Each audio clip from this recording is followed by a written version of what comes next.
আমাদের অনেক সময় এমন কিছু প্রবলেম হয় যে বহু পরীক্ষার পরেও আমরা রোগ আমাদের কি হয়েছে বা অসুখ আমাদের কি হয়েছে সেটা কিছুতেই বুঝে উঠতে পারি না। দেখা গেল অনেকগুলো টেস্ট করালাম, সব টেস্টের রিপোর্টই মোটামুটি ভালো, অথচ আমার সমস্যার সমাধান হলো না। যেমন ধরুন আপনার গায়ে হাতে পিঠে প্রচন্ড ব্যথা, এই ব্যথা হচ্ছে, আপনি এই ব্যথাটার জন্য ওষুধ খাচ্ছেন কিন্তু সাময়িকভাবে নিরাময় পাচ্ছেন কিন্তু কমছে না। এই অসুখটার নাম চিকিৎসকদের পরিভাষায় ফাইব্রোমায়ালজিয়া। এই ফাইব্রোমায়ালজিয়া অসুখটা আসলে কি?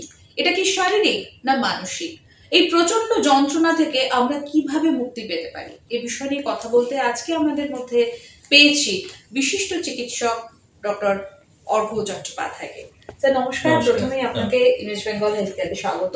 ফাইব্রোমায়ালজিয়া এক ধরনের ডাক্তারি ভাষায় আমরা বলি সফট টিস্যু রিউমাটিজম, মানে যেখানে রিউমাটোলজি বললেই কেমন একটা জয়েন্ট মানে আর্থ্রাইটিস জয়েন্ট রিলেটেড মনে হয়। এখানের অসুখের সূত্রপাতটা যেখানে মাসেল গুলো বোনসের সাথে ইনসারশন হচ্ছে এবং মাসেল লিগামেন্ট এই ফেজটাতে এক ধরনের ইনফ্লামেশন সৃষ্টি হয়, যেগুলোকে আমরা ডাক্তারি ভাষায় ফাইব্রোমায়ালজিয়া বলি। এবারে ফাইব্রোমায়ালজিয়ার কিছু মজার ব্যাপার আছে, মজার ব্যাপার ইন দ্য সেন্স যে ডাক্তারিতে কিছু কিছু জিনিস রাখা আছে যেগুলো যখন খুব ডেফিনেটলি ডিফাইন করা যায় না তখন একটা সাবগ্রুপের মধ্যে ফেলা হয়। ফাইব্রোমায়ালজিয়ার কিছু কিছু ক্ষেত্রে সেরকম, মানে এই যে ধরো অনেকেই দেখবে যে আমার ফাইব্রোমায়ালজিয়া আছে বলে ডায়াগনোসিস হয়েছে, তো কিন্তু তাদের মধ্যে কিন্তু একটা সাবসেট মানুষের কোনো না কোনো একটা নন ফাইব্রোমায়ালজিয়া অসুখ আছে যেটা এই পেনের কারণ। জিনিসটা একটু খুলে বলি তোমাকে যে এই ফাইব্রোমায়ালজিয়ার যে পেনের সিমটম গুলো সেগুলো আমরা বলি দু ধরনের হতে পারে, মানে একটা আন্ডারলাইন কোনো অসুখ আছে, অটোইমিউন অসুখ আছে বা অন্য কোনো ক্রনিক ডিজিজ আছে, তার সাথে তার একটা ফাইব্রোমায়ালজিয়া পেন হচ্ছে। আরেকজনের ভীষণ এই এক্স অ্যান্ড পেনস কোনো কিছু বোঝা যাচ্ছে না, তাকে বলা হচ্ছে তার ফাইব্রোমায়ালজিয়া আছে।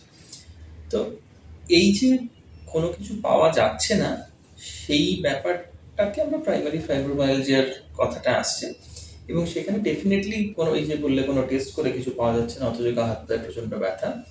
এই ফাইব্রোমায়ালজিয়ার প্রচুর মিমিকার আছে, মানে মিমিকার মানে একই রকম দেখতে আরো প্রচুর অসুখ আছে, যেটা ইন জেনারেল যদি দেখো ফাইব্রোমায়ালজিয়া মহিলাদের অনেক বেশি হয়। এবং মহিলাদের আরেকটা যে জিনিস বেশি হয় যেটার জন্য ঠিক একই ধরনের এক্স অ্যান্ড পেনস ভীষণভাবে হতে পারে, সেটা হচ্ছে একটা অসুখের নাম যার বিনাইন জয়েন্ট হাইপারমোবিলিটি সিনড্রোম। সেখানে কি হয়, লিগামেন্টগুলো নর্মালের থেকে অনেকখানি নরম থাকলে অনেকেই দেখবে যে হাতটা এরকম ভাবে এখানে ঠেকিয়ে দিতে পারছে, উল্টো দিকে এরকম ভাবে ঠেকিয়ে দিতে হচ্ছে, কোনো এটা সোজা করলে বেঁকে যাচ্ছে। এই যে যাদের হাইপার ফ্লেক্সিবিলিটি বেশি থাকে তাদের কিন্তু একটা মাসেলের ভীষণভাবে পেন হয়, কারণ একটা পশ্চার মেনটেন করতে গেলে আর একটা কাজ করতে গেলে মাসেলকে অনেক অনেক বেশি কাজ করতে হচ্ছে, সেই জন্য মাসেল সবসময় ওভারওয়ার্ক, সেই জন্য সে সবসময় ইরিটেটেড, তার জন্য মাসেলের বিভিন্ন স্পাজম হতে থাকে। সেগুলো ধরো একটা পশ্চার অনেকক্ষণ বসে কাজ করছে, তার ঘাড়ে পিঠে ব্যথা হয়ে গেল, একটা ভারী ব্যাগ ক্যারি করছে তো সেটা হাত কমিয়ে ব্যথা হয়ে গেল, কাঁধে একটা ভারী ব্যাগ নিল সে কাঁধে ব্যথা হয়ে গেল। তো এইগুলো অনেক সময় মানে মিস্টেকেনলি অ্যাজ ফাইব্রোমায়ালজিয়া বলে আমরা দেখেছি, ডায়াগনোসিস হয়ে এসে বহু বছর ধরে ফাইব্রোমায়ালজিয়া ওষুধ খাচ্ছে অথচ তার পেনও একই রকম ভাবে চলতে থাকছে। তো প্রাথমিক কাজ বিফোর কাউকে স্ট্যাম্প করা ফাইব্রোমায়ালজিয়া, যে কোনো ডেফিনিট অন্য কোনো ট্রিটেবল কজ আছে কিনা যেটা ওষুধপত্র দিলে বা অন্য কোনো ধরনের স্পেসিফিক এক্সারসাইজ করলে সেই অসুখটাকে নিয়ন্ত্রণ করা যায়। ইন্টারেস্টিংলি তোমার বেশ কিছু অটোইমিউন ডিজিজ আছে, তার মধ্যে জোগ্রেন বলে একটা অটোইমিউন অসুখ আছে যেখানে সাথে ফাইব্রোমায়ালজিয়ার অ্যাসোসিয়েশন খুব স্ট্রং, এবং এরকম অনেকে আমরা পেয়েছি যাদের বহু বছর ধরে সে শুধু ফাইব্রোমায়ালজিয়া বলে চলছে, কারণ ওই সিমটমগুলো এত নন স্পেসিফিক এবং কোনোদিন সেই পার্টটা এক্সপ্লোর করা হয়নি যে তার জোগ্রেন আছে কিনা, এবং যখন আমাদের কাছে এসছে তখন দেখা গেছে পরীক্ষা নিরীক্ষা করে সে অ্যাকচুয়ালি জোগ্রেনে ভুগছে এবং তার ফাইব্রোমায়ালজিয়া বলে এতদিন চিকিৎসা চলছিল, এবং সেই জোগ্রেনের ওষুধপত্র ঠিক মতন পড়াতে সে পুরো জিনিসটাই চলে গেল।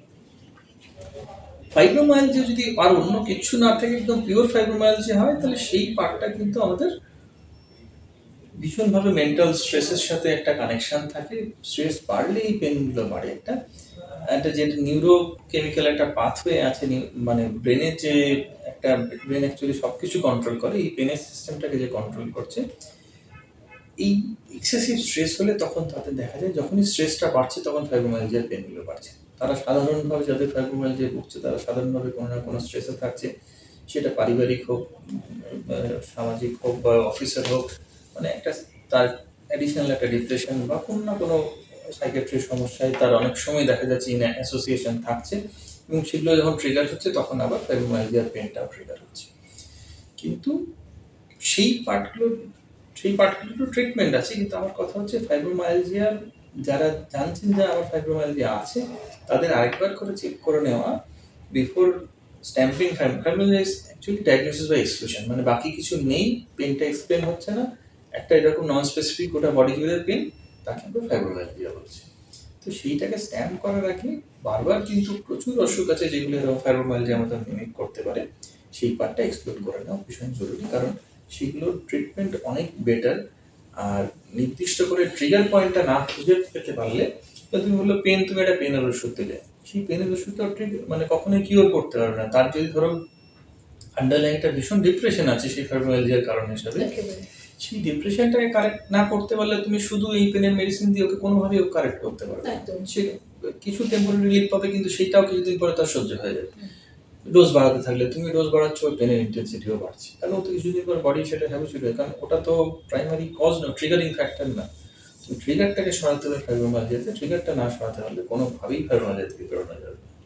আমি যেহেতু এতগুলো অসুখের সাথে ফাইব্রোমাইলজিয়া কানেক্টেড থাকে, শুধুমাত্র যে ফাইব্রোমাইলজিয়া যদি কারোর হয় তাহলে কি কি লক্ষণ দেখা যায়? মোস্টলি তোমার পুরো বডি জুড়ে পেন, সারা বডি জুড়ে পেন, এবং সেটা সব সময় আসবে, দিন রাত্রে থাকেনি। আমরা বলি অটোইমিউন ডিজিজগুলোর পেন হলে সাধারণভাবে রেস্ট করলে বাড়ে, আচ্ছা। ডিজেনারেটিভ গুলোর পেন হলে কাজ করলে বাড়ে। এটার কোনো ভেরিয়েশন নেই, সকালেও যেমন পেন, রাত্রেও পেন, সারাদিন সবসময় একই রকম পেন, তো কোনো স্পেসিফিক ডায়াগনাল ভেরিয়েশন নেই। সে তার ঘাড়ে এখানে চাপলেও, মোস্টলি মাসেল জয়েন্ট নয় আবার, যেহেতু ফাইব্রোমাইলজিয়ার কথা হচ্ছে, ধর কাঁধের এখানে চাপলো সেখানেও ব্যথা হচ্ছে, কোমর পিঠে চাপলো সেখানেও ব্যথা হচ্ছে, হাতে চাপলো সেখানেও ব্যথা হচ্ছে, তো পুরো বডি জুড়েই তার পুরো ডিফিউজ বডি জুড়ে পেন, এবং সেই পেনের কোনো দিন রাত্রির কোনো তফাৎ নেই, সকালেও তার পেনে একই কষ্ট পাচ্ছে, বিকেলেও পেনে একই কষ্ট পাচ্ছে, এবং নির্দিষ্ট করে কোথাও কোনো আন্ডারলাইন অসুখ খুঁজে পাওয়া যাচ্ছে, সেটা তোমার প্রাইমারি। এর সাথে পেটের কোনো গন্ডগোল বা আইবিএস, ইরিটেবল বাউল সিনড্রোমের কোনো যোগাযোগ থাকতে পারে কি? ভীষণভাবে থাকতে পারে।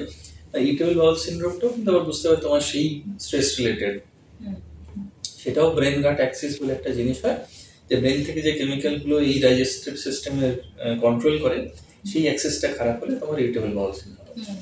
তো সেই যে ওই সেটাও তোমার কোনো না কোনো স্ট্রেস, বা দেখবে যারা সাধারণভাবে ইরিটেবল বাউল সিনড্রোমে ভুগছে তারা সাধারণভাবে কোনো না কোনো স্ট্রেসে ভুগছে। তো এই স্ট্রেস ফ্যাক্টরটাই ওই যে কারণে তোমার ইরিটেবল বাউল সিনড্রোম করছে, সেই একই কারণে তোমার এই জিনিসটা হচ্ছে, ফাইব্রোমাইলজিয়াটা ট্রিগার করছে। সেই জন্য যাদের ইরিটেবল বাউল সিনড্রোম থাকে তাদের ফাইব্রোমাইলজিয়া হয়, যাদের ডিপ্রেশন থাকে তাদের ফাইব্রোমাইলজিয়া হওয়ার টেন্ডেন্সি বেশি থাকে, যাদের অন্য কোনো ধরো ক্রনিক ইলনেস থাকে তাদের ফাইব্রোমাইলজিয়া। তো মন খারাপের সাথে এই জিনিসগুলো ভীষণভাবে কানেক্টেড, এই যে ব্রেনের সাথে যে কেমিক্যালগুলো ব্রেনের এই মেন্টাল হেলথটাকে কন্ট্রোল করছে, সেইগুলো যখনই হ্যাম্পার্ড হচ্ছে, তার সিগন্যালিং পাথওয়ে যখনই হ্যাম্পার্ড হচ্ছে, তার সেই কেমিক্যালগুলো রিলিজ হওয়ার প্রপারলি যখনই হ্যাম্পার্ড হচ্ছে, তখনই এই ক্যাসকেড অফ ইভেন্টগুলো হচ্ছে। সেটা পেটে গিয়ে ইরিটেবল বাউল সিনড্রোম এসে দিচ্ছে, যে মাসেলে এসে সেটা ফাইব্রোমাইলজিয়া বলছে, মনে গিয়ে সেটা ডিপ্রেশনের মতো প্রকাশ করছে, সেটা একই জিনিসের বিভিন্ন জায়গায় বিভিন্ন প্রকাশ হচ্ছে। একদম নির্ধারিতভাবে যদি ধরতে হয় যে ওটা ফাইব্রোমাইলজিয়া, কি কি টেস্ট করতে হয়? না, এটা টেস্ট বাই এক্সক্লুশন আর কি, সেটা ডায়াগনোসিস বাই এক্সক্লুশন, মানে বাকি কোনো অসুখ নেই, নন স্পেসিফিক পেন, তার নাম হচ্ছে ফাইব্রোমাইলজিয়া, মানে অ্যাবসলিউট ক্লিনিক্যাল ডায়াগনোসিস, কোনো ব্লাড টেস্ট নেই। আচ্ছা মানে বাকি টেস্টগুলো করে যে অন্য কোনো অসুখ আছে কিনা সেটা দেখার জন্য। আচ্ছা। ফাইব্রোমাইলজিয়ার জন্য কোনো টেস্ট নেই, এটা বাই ডায়াগনোসিস বাই এক্সক্লুশন, মানে বাকি যতগুলো অসুখের সাথে হতে পারে সেই অসুখগুলোকে এক্সক্লুড করে দাও। সেগুলো যদি টেস্ট করে কিছু পাওয়া গেল, যেটা তুমি প্রথমেই বললে সব টেস্ট হয়ে গেছে কোথাও কিছু পাওয়া যাচ্ছে না, সেটাই ফাইব্রোমাইলজিয়ার ডেফিনেশন, যে সব টেস্ট হয়ে গেছে কোথাও কিছু পাওয়া যাচ্ছে না, তারপরে তার ডায়াগনোস। কিন্তু এখানে যেটা হয়, বিনাইন জয়েন্ট হাইপারমোবিলিটি সিনড্রোমের কথা যেটা বললাম, সেটারও কোনো ব্লাড টেস্ট নেই, সেটা ক্লিনিক্যালি দেখতে হবে। তো সেইটা থাকলে সেটা একটা পেনের কারণ হতে পারে। আমরা অনেক সময় দেখেছি যার বিনাইন জয়েন্ট হাইপারমোবিলিটি সিনড্রোম আছে, তাদেরকে ফাইব্রোমাইলজিয়া বলে সে ফাইব্রোমাইলজিয়া ওষুধ খেয়ে যাচ্ছে, কিন্তু তার সেটাতে কোনো লাভ হবে না, কারণ তার তো সমস্যার সূত্রপাতটা অন্য যায়। তো সূত্রপাতটা খুঁজতে না পারলে তোমার চিকিৎসা করাটা আপনার কথা শুনে আমরা এটা বুঝতে পারছি, যেটা যতটা শারীরিক তার থেকে অনেক বেশি মানসিক। অনেক। অনেকখানি মানসিক মানে মানে ব্রেন থেকে পুরো সিস্টেমটা ট্রিগার হচ্ছে এবং সেটাই হ্যাঁ, কন্ট্রোল করছে। তো একটু ট্রিটমেন্ট আপনারা কিভাবে করে থাকেন? ট্রিটমেন্ট ওই মানে আন্ডারলাইন স্ট্রেস ফ্যাক্টরটাকে তোমাকে রিমুভ করতে হবে, বাকি ওষুধপত্র তো ডেফিনেটলি আছে। তো ফাইব্রোমাইয়ালজিয়ার যে ওষুধের ধরন যদি দেখো সেখানেও কিন্তু অনেকখানি তোমার মানে যে ওষুধগুলো স্ট্রেসে কাজ করে সেই ধরনেরই ওষুধ বেশিরভাগ ইউজ করা হয়, এবং তার সাথে ডেফিনেটলি রেগুলার ফিজিক্যাল এক্সারসাইজটা ভীষণ ইম্প্যাক্ট ফেলে। কারণ যেটা আমরা এই যে ধরো এই যে ডোপ করে বা স্টেরয়েড নেয়, স্টেরয়েডটা একটা ভীষণ ট্রিগার। এন্ডোজেনাস যে স্টেরয়েডগুলো আছে, যখন একটা মানুষ এক্সারসাইজ করে তার বডির ন্যাচারাল যে স্টেরয়েডগুলো আছে সেগুলো রিলিজ হয়, সেগুলো কিন্তু হিল করতে ভীষণভাবে হেল্প করে। সেই জন্য এক্সারসাইজ এত ভালো হিল করে সব কিছুতে। তো সেই জন্য রেগুলার এক্সারসাইজ করা এবং সোশ্যাল ইন্টারাকশন করা এবং ওই আন্ডারলাইন ডিপ্রেশনের কারণটাকে খুঁজে পেতে যদি তুমি একটু বুঝিয়ে দাও যে না এটার থেকে ওটা বেরোতে পারবে, তাহলে জিনিসটা ট্রিট করা অনেক ইজি হয়। মানে শুধু ফাইব্রোমাইয়ালজিয়া ইজ মোর মানে এমপ্যাথি দেন মেডিসিন আর কি, মানে তোমার শুধু ওষুধ দিয়ে মানে শরীরের ভিতরেই লুকানো আছে ওষুধ, লুকানো। ব্যাপারটা এরকম। তুমি শুধু ওষুধ দিয়ে ফাইব্রোমাইয়ালজিয়া সম্পূর্ণ কিওর করতে পারো না, যতক্ষণ না তুমি পেশেন্টকে বোঝাতে পারবে যে তার এইটার থেকে সূত্রপাত, এই স্ট্রেসটা থেকে সূত্রপাত। কারণ ওটা চট করে কেউ ডিসক্লোজ করতে চায় না। ধরো বাড়িতে হাজবেন্ড ওয়াইফের একটা সমস্যা আছে, একদম। সে দুম করে এসে তো আমার কাছে বলবে না যে আমার হাজবেন্ডের সমস্যা আছে, এবং সেই সমস্যা হলে বিভিন্ন মাইনর সমস্যা হতে পারে, কিন্তু সে হয়তো ইমোশনালি খুব লেভারেজ, সে জিনিসটা ছোট জিনিসকেও ওটা নিতে পারছে না, সেইটা তাকে কিন্তু তাকে তার মতন করে বোঝাতে হবে। তার হাজবেন্ড আমার হচ্ছে এইটুকু ছোটোর জন্য এত ইয়ে করার হয়েছে, কিন্তু ওটাকে ওর মতন করে না বোঝাতে পারলে ও ওখান থেকে বার করতে পারবে না। এবং ওইটা একটা ভিসিয়াস সাইকেলে চলতে থাকে যে আমার পেনটা। এবং ফাইব্রোমাইয়ালজিয়া রোগীদের অনেক সময় কি হয় যে এর কোনো অসুখ কোনো কিছু এই টেস্টে ধরা পড়ছে না, এত ব্যথা তার মানে খারাপ কিছু একটা আছে। এইটা উল্টো একটা ট্রিগারিং ফ্যাক্টর হিসেবে কাজ করে। তাহলে কি এমন একটা কিছু খারাপ অসুখ হলো যেটা ধরা পড়ছে না, তাহলে কি আমি মারা যাবো, তাহলে কি আমার ক্যান্সার হলো, তাহলে কি এরকম, এই একটা সাইকোলজিক্যালি তাদের ভীষণ ভীষণ চলতে থাকে, এবং সেগুলো কনস্ট্যান্টলি একটা ট্রিগারিং ফ্যাক্টর হিসেবে কাজ করতে থাকে। তাকে প্রথম দিনে ওই জিনিসটাকে বুঝিয়ে এবং এটা স্ট্রেস ফ্যাক্টর এটা কোন জায়গা থেকে আসছে সেটা বুঝিয়ে দিলে তোর ওষুধের ব্যাপারটাই অনেকখানি কমে চলে আসে। একেবারে। অনেক ধন্যবাদ ডাক্তারবাবু, আমরা খুব সুন্দর আলোচনা শুনলাম। তো ফাইব্রোমাইয়ালজিয়া নিয়ে যারা ভুগছেন তাদের একটাই কথা বলি, না আপনাদের বিরাট কোনো চিন্তার কারণ নেই। আপনার যে সমস্যা হচ্ছে সেই সমস্যার সমাধান অবশ্যই রয়েছে। তার জন্য সঠিক কাউন্সেলিং দরকার, সঠিক চিকিৎসা দরকার। আর চিকিৎসা মানে যে সবসময় ওষুধ তাও নয়, যেটা ডাক্তারবাবু বললেন, অনেক কিছুর মাধ্যমে সেই চিকিৎসা করা যায়। তো আপনারা যারা এই সমস্যায় ভুগছেন, আপনাদের সমস্যার সমাধানের জন্য আজকে আমাদের এই অনুষ্ঠান। আপনারা সকলে ভালো থাকুন এবং সুস্থ থাকুন। ধন্যবাদ।